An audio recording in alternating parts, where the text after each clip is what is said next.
Right, I'm the outsider looking in on this, and we've got a great panel of experts this afternoon. So I thought I would kick this session off with just a few thoughts, effectively my expectations for this session. Two particular areas of interest for me: legacy systems and the impact that they have on critical national infrastructure. Future approaches and the way that this particular area has to go forward to provide good quality, safe services. So from the legacy side, when most of these critical infrastructure systems were designed, today's threat environment effectively didn't exist. A lot of these systems weren't designed to talk to each other, weren't designed to be interacted with, and therefore couldn't be attacked by the type of IT intruders that we've got today. But the fact is, there's little room for failure with this type of system. We need to be able to keep the lights on, the trains running, the water flowing, financial information systems reacting normally. And then we need to look towards the future. These systems will have to operate at a very high capacity. They need to be there 24/7. We can't afford these systems to be taken down. So what can we do to improve the critical infrastructure systems that we have out there today, make them as interactive as we need them to be, so that we can gather information from them, we can check when there are operational problems, and at the same time, we can keep them safe. So that's my starter for 10. And Vic has introduced the panel. So I was going to pop a first question to them and give them the opportunity to tell us a little bit more about them and their position on this system. So I would like to say, in your opinion, and taking into account your own particular experiences, what are the real threats facing critical infrastructure systems? Who do you see as the main perpetrators, and what damage can they really cause? I'll start at the far end with Peter. Good afternoon, everyone. I hope you're all well. Glad to see a good audience. We're mostly full. There's some seats down the front if there's people stood at the back. So I'm Peter Gibbons, Professional Head of Cybersecurity at Network Rail. I've been at Network Rail for just short of 10 years, so a good decade in the rail industry, so I know it reasonably well. Network Rail as a business recognises cybersecurity risk. We have a risk owner at board level. So we understand that part of our day job in delivering safe, reliable and cost-efficient railway infrastructure in support of our customers is our mission, and to achieve that we need to manage the risks to the infrastructure that we rely on to deliver that service to you. So for me, protecting the critical national infrastructure from cyber risk is all about understanding why we are critical national infrastructure, what is the output that we're trying to deliver, and making sure that we focus our efforts on the systems that matter most. I think, Andy, it's a great shout to start with legacy. We have a rail infrastructure that has been around for 150 odd years, and obviously as computers have come into existence and grown, we've grown with that. So we have a huge legacy estate, a huge legacy infrastructure. We still operationally use diagrams that have a signature at the bottom that says Brunel, and we use them as operational structures diagrams. So we understand about legacy. But we also understand that the future of the railway is in digital. So we look to convergence as to how we bring the digital side of our railway together with that more mechanical legacy side. And as that happens, of course, it's going to create those conflicts. We see a future in the next 5 to 10 years where temperature monitors might be making control decisions about train movement and train speed. There's a program that we're rolling out at the moment that is looking to get rid of red and green signals at the side of the track and put all of that information into the cab of the train to allow the driver to make those decisions. So we've got some really important work to do on making sure that as we move from that legacy infrastructure into a digital infrastructure, that we understand what the risks are and we get the controls right. But we have to do that in a way that is cognizant that we're trying to deliver a service. There's some reporting that you'll see out tomorrow morning, possibly, about the latest rail statistics from the ORR. We now are the busiest railway that we've ever had in this country. In financial year 14-15, 1.65 billion rail journeys were made in this country. So we recognise that as a growing industry, we need to make sure that we can still deliver that capacity to keep our customers happy with the service that we provide. And apart from leaving me standing on the station, what really happens when some of these critical infrastructure systems fail to work? So it's interesting. So I talked to CP&I and the security services a reasonable amount, and obviously our sponsoring Department for Transport. And what's really important for me is not just the service that we directly deliver to our customers, but how those services relate to the rest of the critical national infrastructure. So we move a huge amount of people around, but we also move a huge amount of goods around.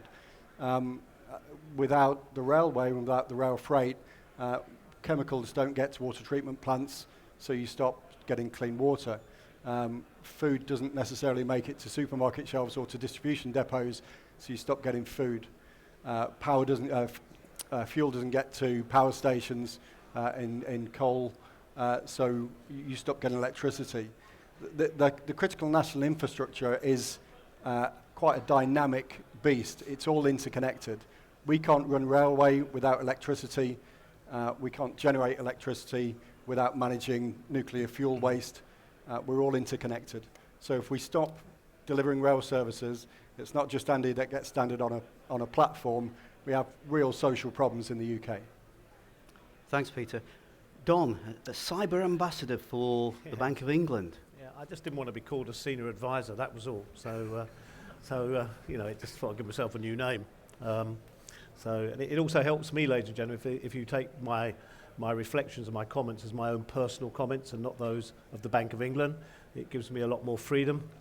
It also stops me getting reprimanded, and it allows me to have a little bit of a future career for the last few years of my professional life. So, and please don't do what someone did to me once when I spoke at what I thought was a Chatham House meeting. And my staff told me that I was actually on the middle pages of Computer Weekly before I got between the venue and Heathrow Airport. So, and that took a little bit of negotiation. So please respect my position as my thoughts. For those who don't know me, I guess there's a few in the audience who do. Law enforcement backgrounds, 25 years with the City of London Police, majoring in fraud investigation and counter-terrorism. I ran the fraud squad 88 to 93. For the younger members of the audience, please don't put your hands up where you were at that particular time. Built the Ring of Steel following the Bishopsgate and Mary Axe bombs. Effectively 20 years out of British policing, a retired, senior, dogged old detective. So it will come as no surprise that most of my thought processes, most of my activities go from an investigative law enforcement platform, but hopefully 20 years in the private sector has made me a commensurate business person and understanding as well. So 14 years at JP Morgan as the managing director in charge of international security, which effectively is everything outside of the US. I think I had Tahiti, but I never quite got there, but I had everything else. And then the Bank of England, since August 2008, and probably the bit that really Andrew impacts today was my last 2 years, where for a non-technical person, a person who had an original Nokia phone, up until about 3 years ago, I was asked by the COO to be the new CISO, or CISO as some of you call it. And when Charlotte said, we would like you to do this, I said, what's the definition of we? And she said the governor and the deputy governors and me. That's a pretty powerful we, actually, if you think about it. So I took the job on and effectively built the information security division for the Bank of England for the first time ever, and handed that over to my successor, Will Brandon, on the 1st of January, with a staff of 27, budget of about 3.2 million, and 4 key functionalities, Andrew, which you can talk about in due course if you want. I think it's interesting when you say what happens when the railway goes down, you left on the station, because we really have to look in an accumulative effect of national infrastructure attack. And I know we, the bank, are looking at systemic attack, and my colleague Andrew Grace is doing that. You'd have heard about that. You'd have heard about the CBEST initiative and that piece of work and the mini CBEST that are coming out of that. But if we look at things in isolation, that's where our downfall will be. Yeah, we have to think, as Peter just said, about the rail networks not getting the functionalities to the key places that enable us to run our society the way we want to. And if we don't think in an accumulative way, I think we'll have problems. And that's why one of the major things that I've done, both as a policeman and the private sector, is majored partnerships. And we have to get across this competitive barrier. We have to get into sharing. We have to get into talking to each other. And we have to get into, in my opinion, sharing suspicion and attempts as well as actuals. Because that's where the bad people, if we put them in that category, Andrew, that's where they survive, because we don't share the attempts and the suspicions. We sometimes don't even share the actuals. Even internally we don't do that. Because if you're in the technical department and something attacks you, is it a sign of weakness that someone attacked you? No, it is not. It's a sign of reality. And you've got to come across that line and be prepared to acknowledge the attacks that are occurring to you. Otherwise, we cannot defend against it. So I think we've got to look at real threats. We've got to look at motivation. We've got to look at the actors. We've got to look at ownership. Who owns this issue? Is it the CISO? Is it the CIO? Is it the COO? Is it the CEO? If you don't have a structure that allows you to respond, take responsibility and share appropriately up the chain, you're going to have failure, I guarantee it. So it's quite an interesting discussion you may or may not want to go down. Who owns the issue, at what level, and what triggers up and what triggers down is I think, quite interesting. And I would say this, I think we have to look local, we have to look national, we have to look international. I did a presentation or a lecture at Portsmouth University on Monday on corruption from a practitioner's perspective, the investigative side, not the doers, by the way. And one of the things I said, and there was a bunch of stats went up by some really, really clever academics from around the world. But interestingly enough, all their statistics concentrated on Europe, Eastern Europe, and the furthest they went was Ukraine. They never went into Russia. They never went into the continent of Africa. They never went into the Middle or Far East. So their statistics were very narrow in perspective. They never actually went to some geographical areas where corruption, some would say, is a way of life. So I think you have to look internationally and look at it. And one of the things I said to them, does geography not change the demographics of the actor? No longer do criminal actors have to be old, mature, senior, and knowledge. They could be 14, persuaded through social engineering into criminal activity or disgruntled activity or mischievous activity. And they can be the other side of the world defeating your system. So that's where I think if I can add any value to your panel today, that will be my area of response. I was thinking, you were talking about responsibility there and the structure within the organisation. Do we also have to think beyond just the malicious actors? Do we have to look at the education side, worry about things that people employed within these organisations might do that put these critical infrastructure systems at risk? Okay, I think there's two answers to that. One is, do you mean those who build the systems in a malicious way or in a sleeping criminal way?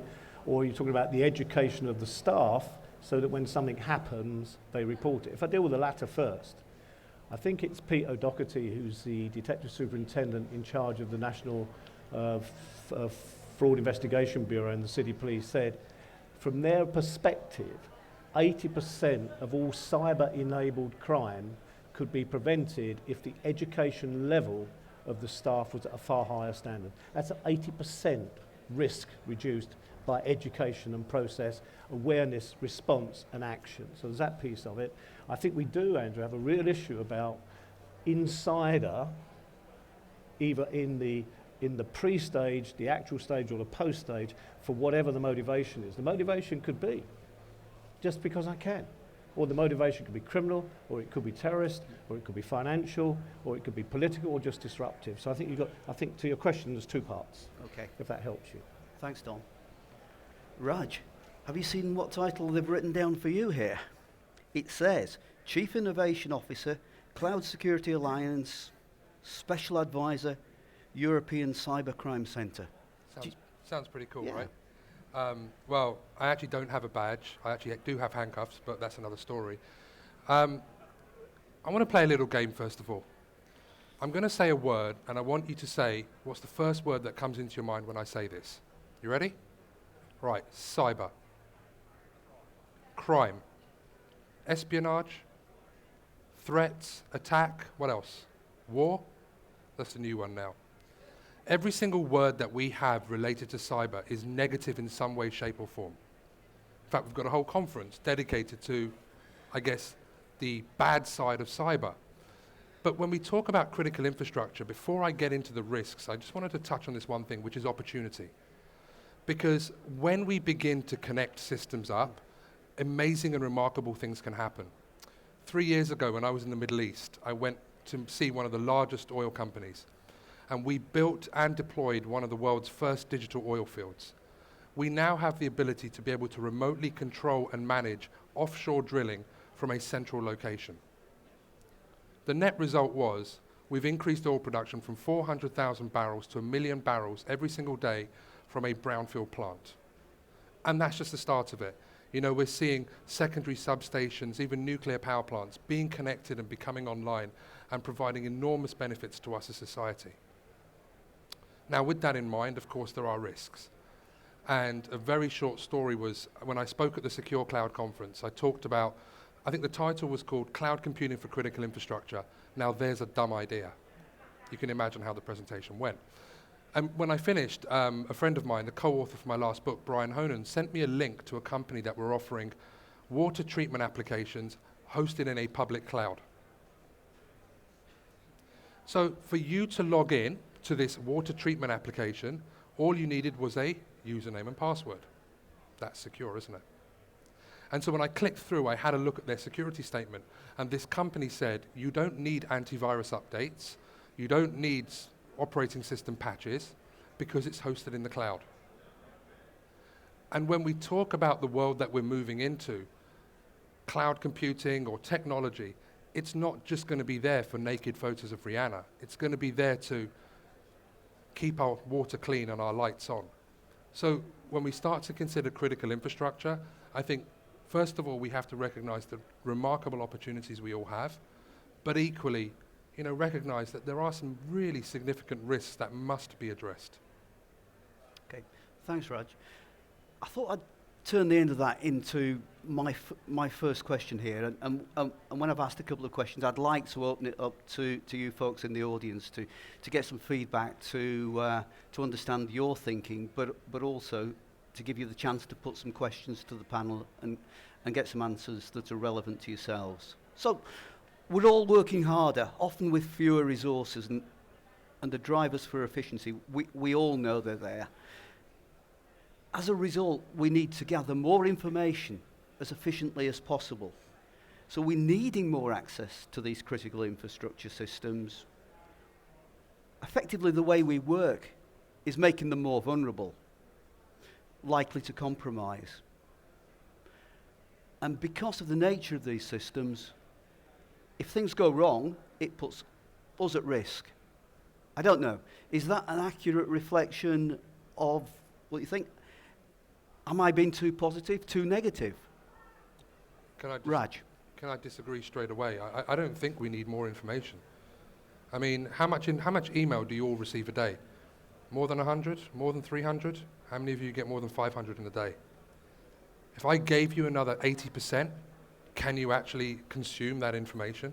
Okay, so what I was thinking was more along the lines of how do we more efficiently operate these systems? So how the engineers get access so that they don't have to go out there and visit when things start to break down. So I think, one of the key issues that we have within our society and with our industry is we have too many events. Just to give you an insight, at Intel IT, we have 3 to 5 billion security events every single day. By the year 2017, we've forecasted we're going to have 1 trillion events a day. So for us, being able to getting more information actually becomes impossible, because it's impossible to go through those trillion events. What we need to do is not work harder, but actually work smarter. So if you get 1 trillion events a day, rather than give me the trillion events, why don't you give me the context of what's happening and give me the 0.01% that I need to focus on? Because I can assume that my controls and AV and all of these other things can eliminate some of the noise. To me, the key answer here is we need to start to understand context of what's happening, rather than just having the billions and billions of events that we're all getting. I mean, I'm sure there's nodding heads there, right? If I may, I'll come Sure. in. I think this, and you would expect me to say this. I think you've got to have a centralized location for that intelligence analytics, and only one.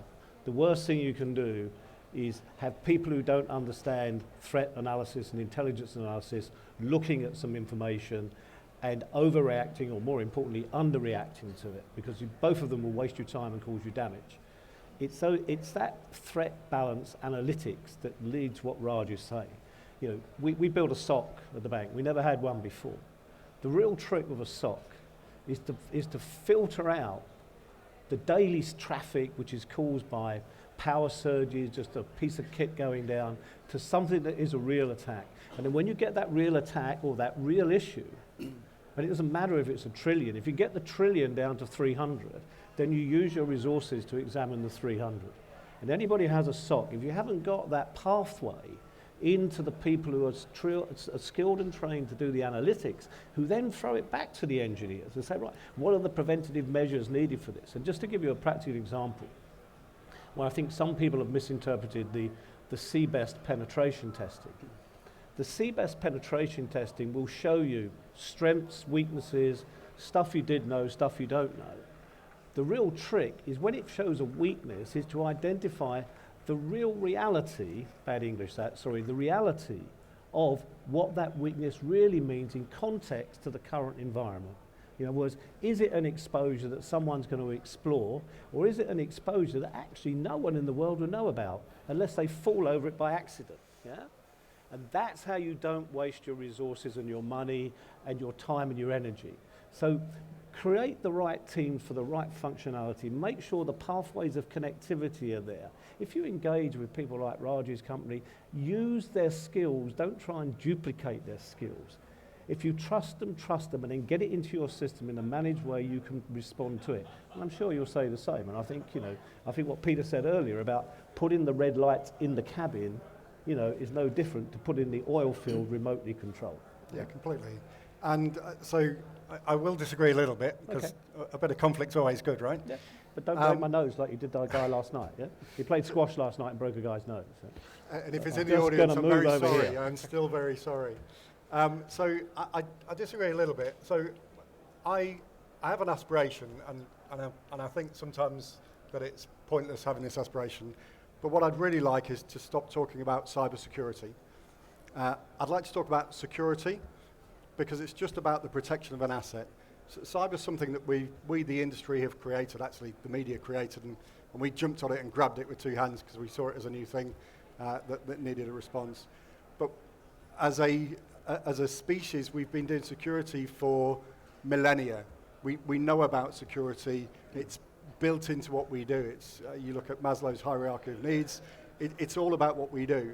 So I think where we need to get to is to stop looking at these people who are magical gods that do the cybersecurity bit, and they need all of this information and pick out all of this information.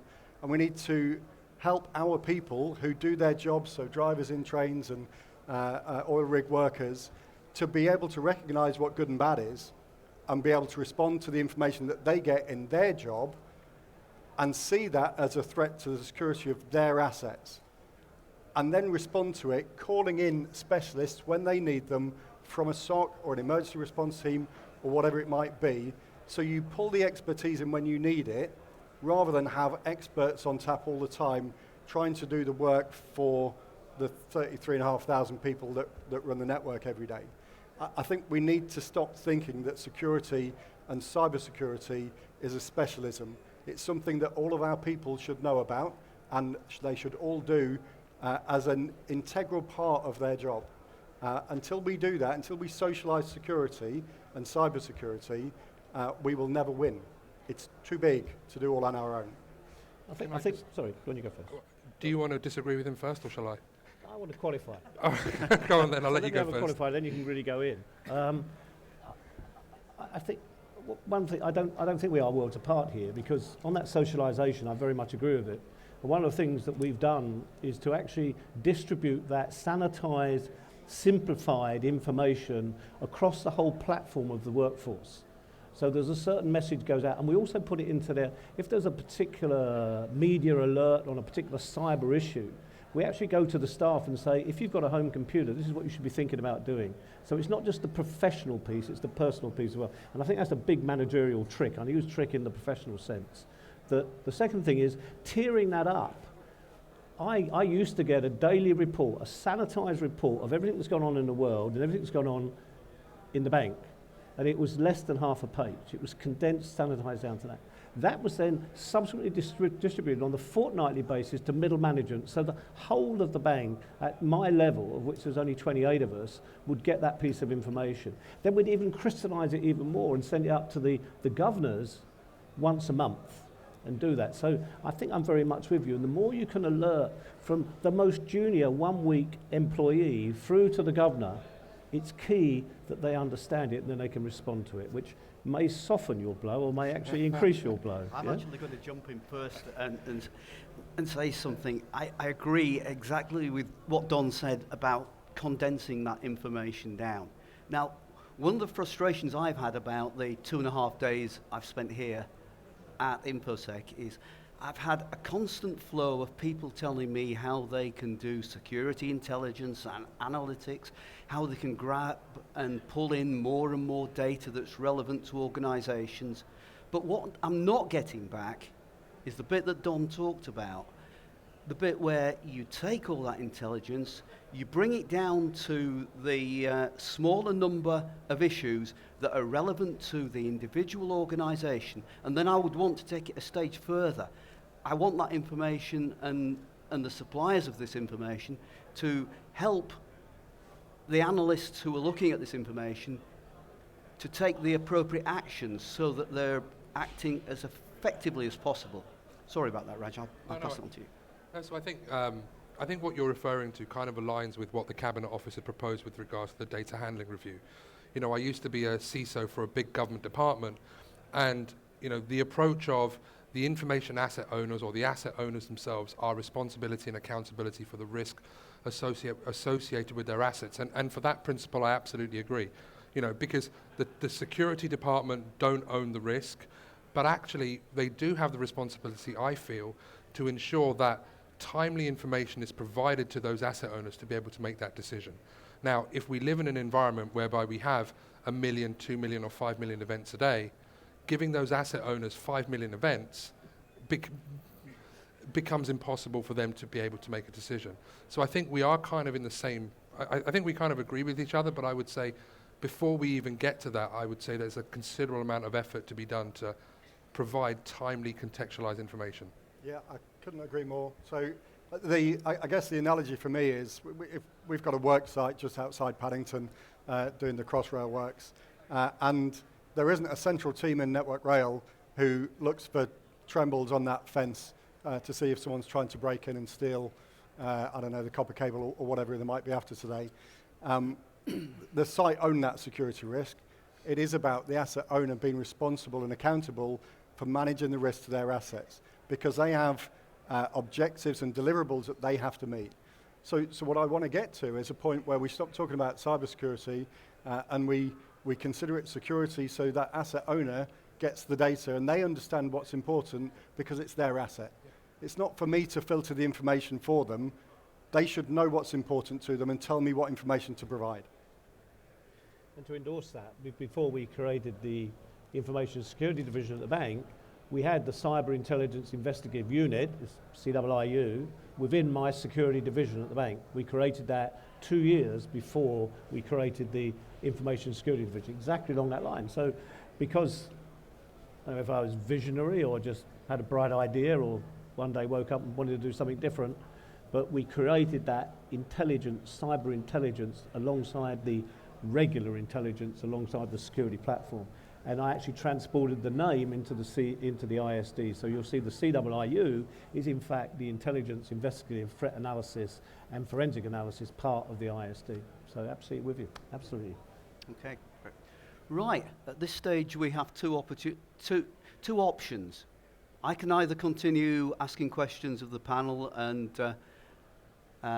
which sort of cover the areas that I'm interested in for this presentation, or you as the audience can start to drive it in a direction that is relevant to yourselves. Would anybody like to ask a question? Down the front here.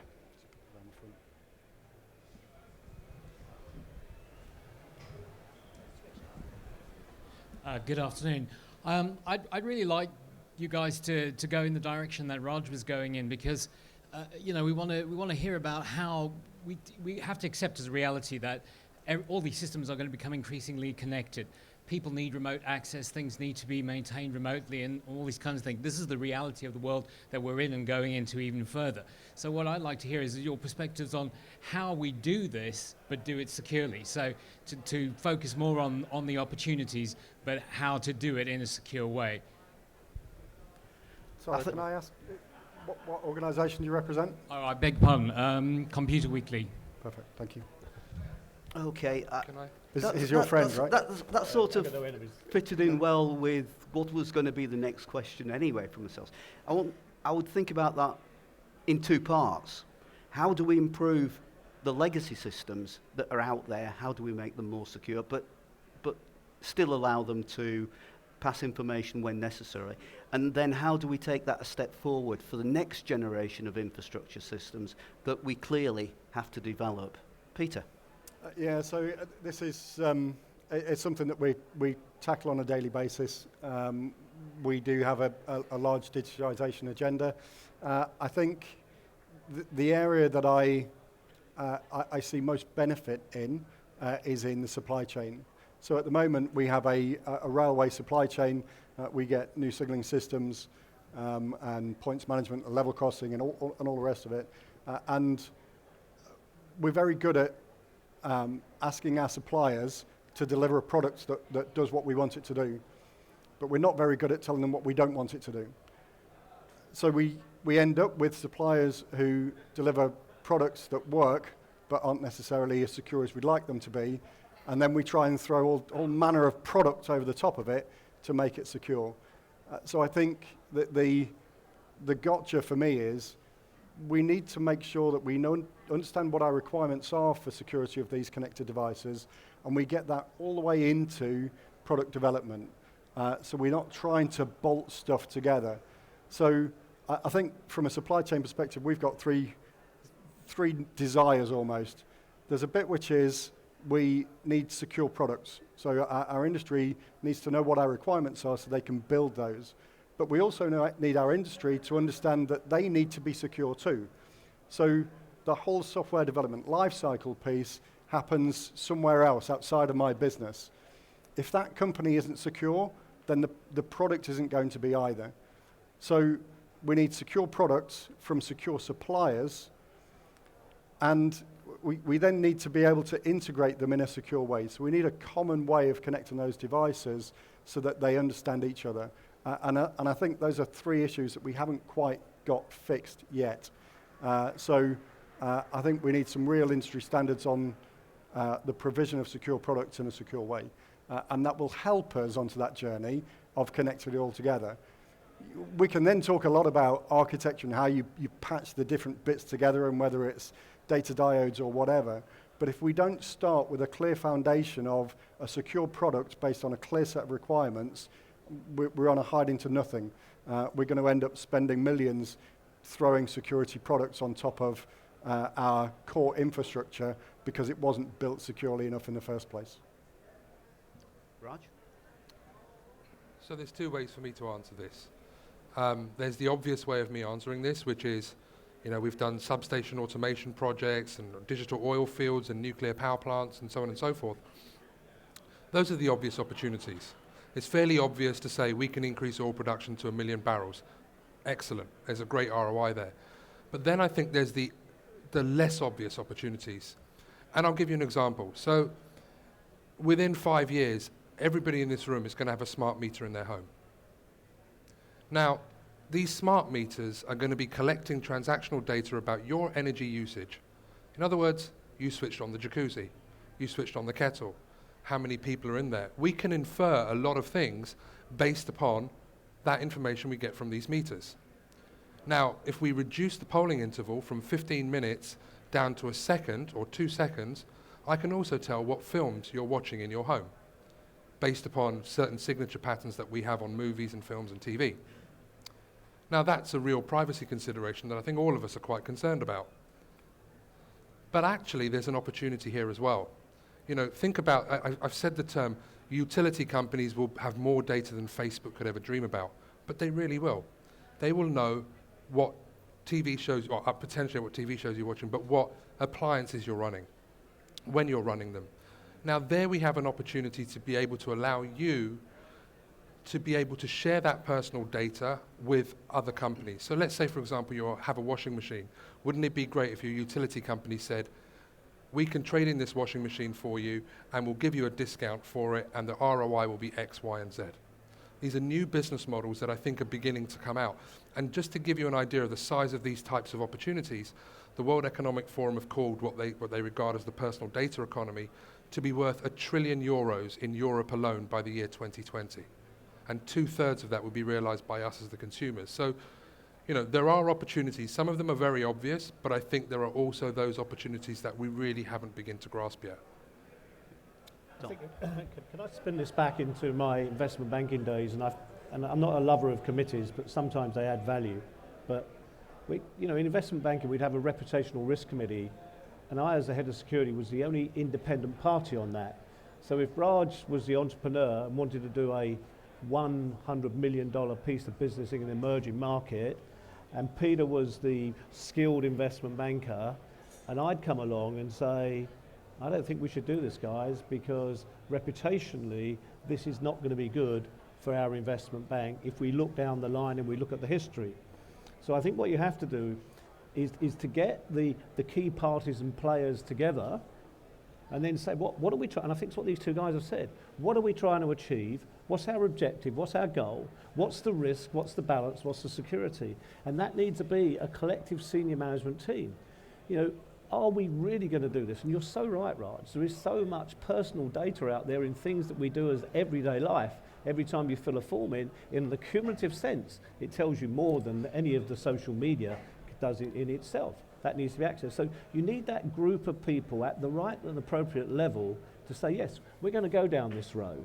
We're going to put the appropriate security. We're going to identify all the risks, and we'll have a risk management schedule to say we've identified the risk, we've got to mitigate it in this way, this is what the cost is going to be, and pull it together. So I just think different industries can learn from others doing.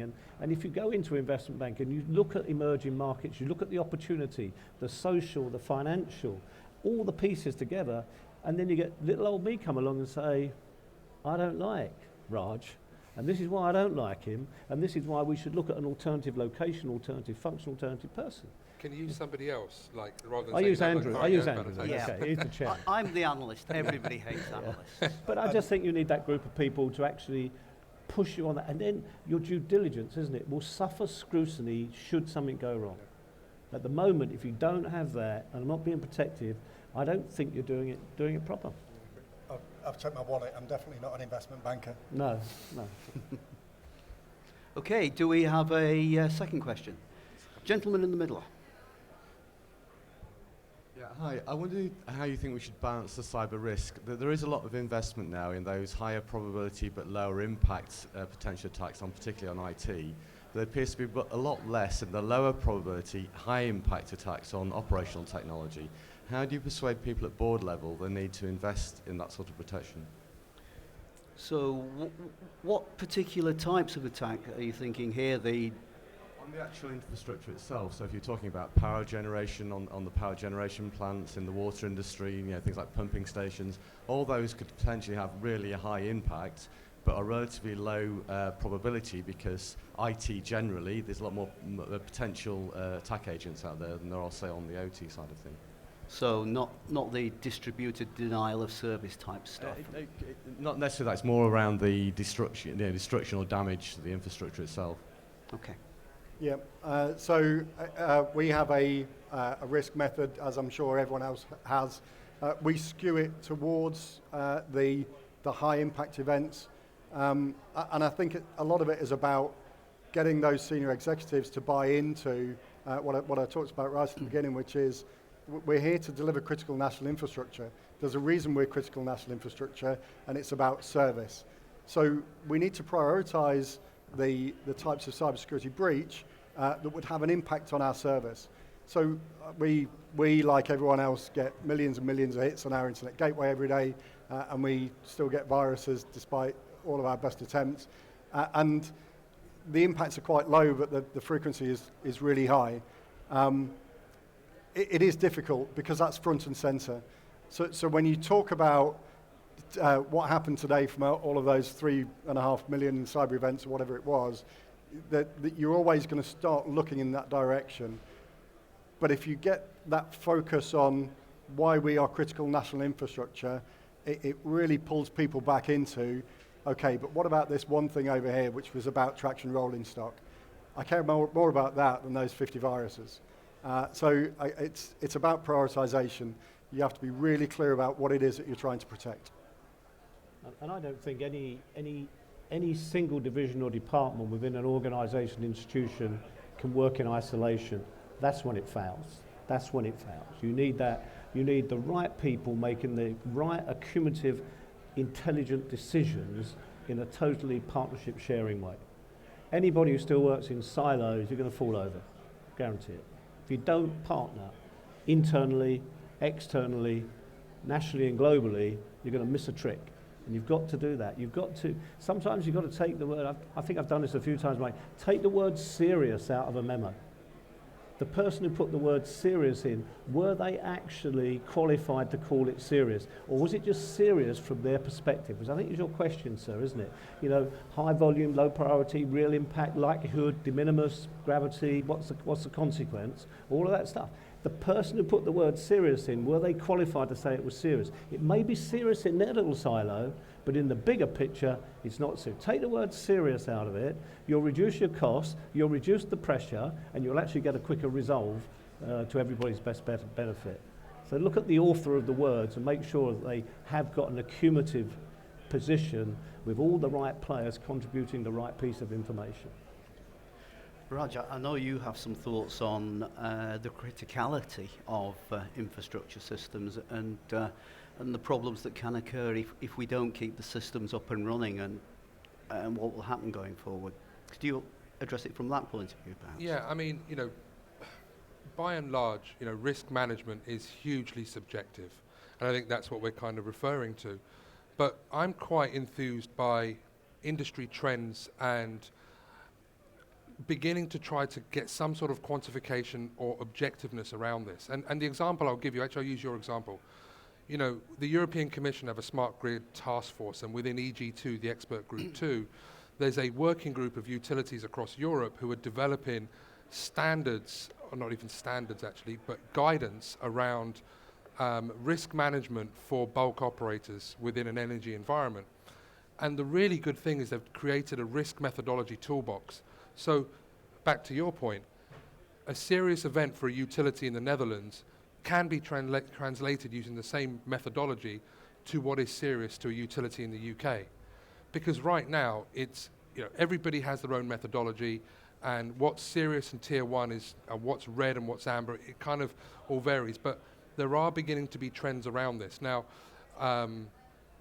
it is guidance only. In the US, they have the NERC SIP requirements, which you could argue we need in Europe or not, your call, but there is beginning to be trends towards that industry verticalization around risk management methodologies. Okay. Gentleman at the front here. That's you, yeah. Good afternoon, Richard Cleaver at Capgemini. On this topic, I just wanted to understand, is there a clear definition of what you feel critical national infrastructure is in a connected world? Yes, critical national infrastructure is defined by the CNI list held by, I believe, Cabinet Office. So we have a clear understanding what the government thinks is critical national infrastructure. I think there's almost an obligation on us to think a bit more broadly about that and think back to service. So what is it that we do as a business that delivers that customer output that makes us part of the critical national infrastructure?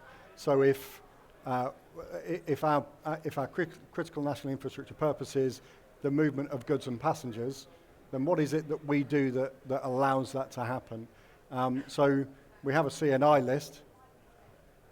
Well, I don't think it is. So we Network Rail is pretty huge in what we do. So we have a property portfolio. I think we're still the largest private landowner in the UK. We rent out all sorts of retail space. That's not critical national infrastructure. We've got a telecoms network, which I think is third or fourth largest in the UK. Not all of that is critical national infrastructure, but some of it is. Some of our regional stations, very important. Are they critical national infrastructure? Maybe not. Waterloo? Definitely. So I think we have to be clear about what it is that we have to protect, because it's the reason that we are critical national infrastructure, and it goes a little bit beyond what it is that's on the CNI list. And again, it goes back to this point earlier about trying to understand the impact when things go wrong. So a small freight line out to the East Coast might feel like it's not high speed, it's not intercity, it's just a docks, but it might be that that's a key shipping route, and without that we're going to have some serious economic problems if we shut that down for a week or two. So it is about having a more fully formed idea of what it is that you deliver as a service and why that makes you the critical national infrastructure, and thinking about everything that goes into that. There's a conversation that we're having at the moment with CP&I about how you treat underlying infrastructure when you think about digital systems and that hyper-connected piece. So potentially, if your rail signalling system is part of the critical national infrastructure, which we believe it would be, and that rail signalling system relies on system interconnections, and those system interconnections rely on DNS, therefore your DNS is part of the critical national infrastructure. Sorry, my point was all of these interlinked systems have a dependency or reliance or some impact on your CNI systems. So how do you determine that small computer in that sub-branch station isn't actually connected to and part of and able to influence the mainline systems? Yeah, I couldn't agree more. So we look at it from a service perspective. So if the service is that rail freight unit from docks to power station, what is it that makes that journey happen? And when we get into the system architecture layer, we don't just think about rail signalling system, we think about what's supporting that rail signalling system. And that includes power and AC and all the rest of it. Raj, I think you had something to add. Well, just really briefly, from a macro perspective, I think in the UK we've got 9 to 10 sectors which are defined as CNI. In the US you have 18. In Europe, actually, I think the NIS directive had a different number. So broadly, globally across the world, there is no single approved list of these are CNI, which is a challenge. Okay. And I think just finally on that, and I think you're so right, you not only got to look at the interdependencies of those aspects that are down the line, but you've also got to look at the people side. You've actually got to look at the people side and really and get down to that practical, what does it mean to the people providing? You might be looking after the people exceedingly well in the centre, and you've got contingencies, you've got working from home, but when you look at that little piece down the line that is a vulnerability, what is the infrastructure to support that should it fall over? Should we get a flood? Should we get a snow? Should we get something else? Should we get an illness in the family? You know, it's almost like looking at your third-party providers to the same extent as you look at your core functionality. And I think that's what you're saying. You've got to identify those routes, and you've got to ensure the vulnerabilities and the dependencies are adequately managed and covered as much as you have in the centre. And you've also got to say to the people what matters. Yeah? What actually matters to you? And we're in a world today, aren't we, where most parents are both working. So picking the children up from school is a massive big thing. It's huge that they can achieve that. And you've got to look at that. And if you don't provide for that, and that's where your transport infrastructure comes in. You know, the first thing you said, what if I get left on the station and I can't pick my son up from school? That's a big family issue. And sometimes we've got to get these high-level technical and these theoretical pieces backed into the reality of everyday life as we're creating it nicely for ourselves.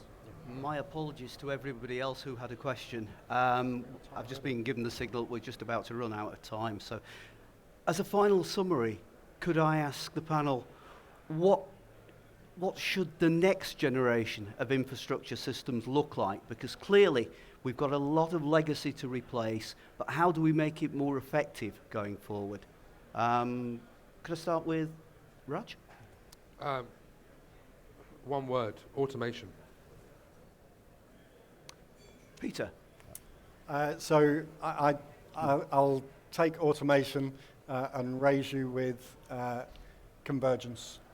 So I think we need to start really thinking about what we currently see as this hard line between the systems that are information systems and IT and run our business, and the systems that are control systems and operational technologies and run our infrastructure, because they are the same thing. That line through the middle is going to get blown away, and your information systems will run the infrastructure. Don, you get the final word. No, that's very kind. Understanding and partnership. Understanding what's gone before, what is now, and what the future is. And please, please don't work in isolation. Please don't do that. Cross that bridge. Share, participate, common goal. That's it. Understanding, partnership. Thank you very much, and thank you all for coming along and listening to us this afternoon. I hope you've got some good takeaways, and I guess if there are outstanding questions, we'll be around for a few minutes after this session. Thank you very much, and applause to the panel, please.